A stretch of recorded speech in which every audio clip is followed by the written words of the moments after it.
എടാ നീ പെണ്ണ് കേട്ടിട്ടല്ലുള്ളൂ. കുറച്ച് ദിവസം കഴിയുമ്പോൾ നിനക്കെല്ലാം ബോധ്യപ്പെടും. ലോകത്തുള്ള ഒരു തള്ളമാർക്കും മക്കളവരുടെ ഭാര്യമാരുമായ സ്നേഹത്തോടെ കഴിയുന്നത് സഹിക്കില്ല. നമ്മൾ ഭാര്യയുമായി വല്ല തമാശയും പറഞ്ഞിരിക്കുന്നത് കണ്ടാൽ മതി, എല്ലാം തീർന്നു.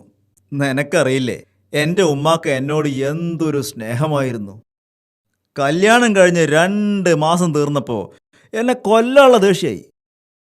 പക്ഷേ ഇപ്പൊ ഉമ്മാക്ക് എന്നെ വലിയ കാര്യ. ഇപ്പൊ നിന്റെ ഉമ്മാക്ക് തെറ്റ് ബോധ്യപ്പെട്ടിട്ടുണ്ടാവും. ആ തള്ളയ്ക്ക് അങ്ങനെ ഒരു മാറ്റം ഈ ജന്മത്തിൽ ഞാൻ പ്രതീക്ഷിക്കുന്നില്ല. അപ്പൊ പിന്നെ നിന്നെ സ്നേഹിക്കുന്നു എന്ന് പറഞ്ഞത്? അത് വേറൊരു നമ്പറാ. ഉമ്മയുടെ മുമ്പിലിട്ട് ഭാര്യയെ ഞാൻ നന്നായി ചീത്ത പറയും. അവൾ ചെയ്യുന്ന എല്ലാത്തിനും ഞാൻ കുറ്റം പറയും. ഇടയ്ക്കൊക്കെ ഒന്ന് പൊട്ടിക്കും ചെയ്യും.